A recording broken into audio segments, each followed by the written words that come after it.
Oh shit! Oh. Welcome back to Fast Jet Performance. My name is Tim Davies, and today we're going to look at a harrowing piece of police footage from Manchester Airport that you've just seen a clip of. All right, we're going to take it to another level here, guys. This is what I consider to be active policing in the UK, and very, very necessary. We're going to talk about two things today. We're going to talk about this incident, and we're also just going to briefly cover the incident with the army officer who was stabbed repeatedly outside his barracks down in Kent. I'm going to play the film first, guys, and I want you to just listen and just see everything that's going on. Make your own assumptions. Be as brutal as you want. This police officer is wrong. They did that. Then I'm going to give you some things to think about. Then we're going to read something from someone who knows a little bit more than us. And then we're going to read a statement from the Greater Manchester Police. But let your biases run wild about police brutality in the UK, all right? Oh shit! Oh, move back! Move back! Move back! Move back! Move back! Stop kicking people! You don't camera! Oh shit! Shit! Leave them! Move back! Shut up!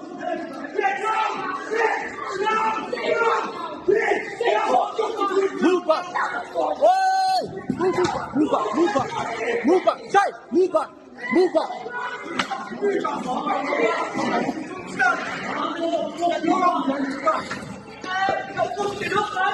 Oi! Oi! Shut up! Move back!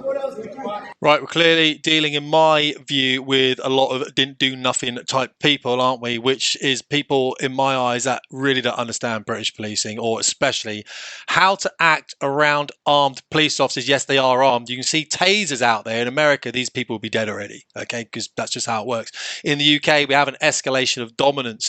So we can use baton, spray, taser, and then firearm. And you can go straight to firearm if you want, but you have to obviously work through those things first. So no doubt this police officer's actions will be looked at. We'll see a statement of that in a minute. Let's have a look from someone who's got a bit more information than us. This chap here then, Uzair, I think he's a little bit biased. We'll have a look at this in a second. Muslim boy gets kicked in the face by the Manchester police pig as the boy's mother protects her son. The police was harassing the family at the airport while doing so pushed the mother, because police always do that, go around pushing mums. That classic, I'm a British police officer, that's what I do, just push mums around. The son landed few punches on the cop for touching his mum. Low IQ coming out there straight out. Let's go and punch some police officers, see what happens, shall we? The cop tased the boys and started kicking them. Police kick Asian youth in the head after tasing them at Manchester Airport. So I've been around police my whole life. My father was a police officer for 37 years. I know a lot of police officers now. A lot of you in the comments are police officers. My sister still is a serving police officer. And I'm just going to throw it out there and tell me whether you think I'm wrong in the comments, guys. Please don't go around pushing mums and tasing people for no reason. Just, maybe I'm wrong. Maybe I'm wrong. Throw it down in the comments. My father was firearms for a very 37 years. I mean, he's firearms, I think, for the last decade of that 37 years. I think he got his weapon out once. The Greater Manchester Police have released a statement. We're going to have a look at that statement now, and then I'm going to watch that film again with the volume off, and I want you to have a look at certain things in that video, okay? Because obviously there's nothing at the beginning, is there? Whoever's filmed it has gone, I tell you what, I'm just going to take this clip well out of context, see if we can inflame the situation, and believe me, parts of the UK right now are a bit of a tinderbox, as we know. So let's have a look at this statement then. We are aware of a video that is circulating online which shows our firearms officers responding to an incident at Manchester Airport. Please find our full statement below. This is responsible policing. This is what should be happening right now. Let's have a read of this. Okay, and I'll get out of your way and read it for you. Officers were called to reports of an altercation between members of the public in Terminal 2 at Manchester Airport. I mean, it's an airport. You don't mess around airports, guys. While attempting to arrest one of the suspects at the earlier altercation, 3 officers were subject to a violent assault where they were punched to the ground. A female officer suffered a broken nose, and all 3 were taken to hospital for treatment. As the attending officers were firearms officers, there was a clear risk during this assault of their firearms being taken from them. 4 men were arrested at the scene for a fray and assault on emergency service workers. We acknowledge the concerns of the conduct within the video, and our Professional Standards Directorate are assessing this. This is what I'm talking about. If you're a police officer, you have a firearm on you, the worst thing that can happen to you is that firearm gets taken off you. You have to do something called escalation dominance. If someone throws a punch, you pull out your taser. They throw another punch, you punch them back. You can do whatever you want. Police officers can kill people if that person, and I'm about to get onto this bit in a minute when we talk about this army officer down in Kent that was assaulted. Of course you can kill people. A police officer can still kill people if you think that person is killing someone or about to kill someone. Of course you can, absolutely, or about to be killed themselves. Escalation and dominance, this is what people don't understand. So you might come in with fisticuffs, mate, but you're probably going to get a bullet back for it. You cannot mess around with armed police. It should be taught in school. It's not taught in school. It should be taught in school. So just watching it through one more time then, obviously everyone's got their tasers out here. The bloke sitting down in the yellow chair is like, I ain't messing, mate. I've got my hands up. So something's happened before this. Like there's been some altercations. Yes, the guy in blue is on the floor. We don't know there's nothing underneath him, like a suicide vest or a belt he can jet. We don't know this, all right? Obviously something's happened. Obviously the mum, it looks like, is on top of this. He's obviously taken a few whacks himself, this boy here. He could have been trying to grab a firearm. It looks like the lady on the, probably can't see her now, the redhead that comes in is holding her head here. It looks like this is probably the woman with the broken nose. So we can see he's giving him a slap there because the guy's probably failing to comply. Now, yes, you're going to get officers in my comments going, Tim, you should never kick people in the head. It's going to kill him. Maybe he was trying to kill one of them. You don't know this, all right? We don't know what's happened. Boot to the head. Is it too much? Well, a bullet sometimes isn't too much, is it? So maybe that was appropriate for the circumstance. And then the guys, bang, get on him. That's it. Get on his arm. The guy can't move the arm underneath the body now. You know, we don't know. He might have been saying, Allahu Akbar, I'm going to blow myself up. You don't know where that's true. So we've got to dominate that situation. This is a classic escalation dominance. I'll tell you who's at risk right now. This happy clappy guy over here with the phone, he's about to get booted by someone, all right? And also, I don't know who this person is here on the right there, but I'm expecting someone's going to take control of that situation. If you're ever in a position like this, guys, as a member of the public and there are firearms officers around, control the crowd, give them space. You do not want people coming into those firearms officers because they will have to draw a weapon. They have to protect themselves. And you're probably going to catch a bullet. You don't want to be doing that, all right? So look at that guy over there. He's in the crowd. He's probably going to get booted. Yeah, he's told to get out of there, isn't he? What's happening on the right of the picture? That guy, this is a member of the public, says, mate, get back. He's grabbing him. He's going, get back, mate. He understands it. One of the things I will say here, before I'm called a massive racist, is how many, what I would say, minorities are in this airport right now. It is stacked full of them. In fact, the only indigenous white British people happen to be the police.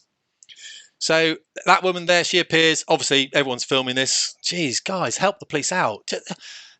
Help the police out. What are you doing? This could be the police. These are your fathers, your brothers. These are your sisters. These are your mums. These are normal people. Police are normal people. God, come on. So we can see, yeah, good film, mate. There we go. That young lady there, 5'3" and an attitude or something. You know what I mean? Okay, fair enough. You know, I think she's been assaulted. She looks like a bit dazed in this. Yeah, you can see there, something's happened to her. There could be blood on the floor there. We don't know what's going on. She needs to control the crowd out there a little bit. There will be people coming on scene. That's what we don't realise. People move into scenes as well, okay? They just don't know what's going on. Oh, what's going on? I'm just going to push my trolley into the middle of a scene. Keep people away. Let the police do the work. A lot of the time, the police will be task saturated. The same with flying tornadoes, dropping bombs. I'm focused solely on my target. It's a very, very dangerous place to be. Look at this, back showing. I could reach in there, grab a firearm, couldn't I? I could give that woman a smack there, anything like that. Jump on that officer's back. All right, who's protecting the crowd? Where's the crowd discipline? You'll probably find it is there. That woman on the right here, that redhead, that's probably her role right now. But she's taken a slap, I think. Again, there she is. Look, she's having a mare. So she might have taken a spray to the face.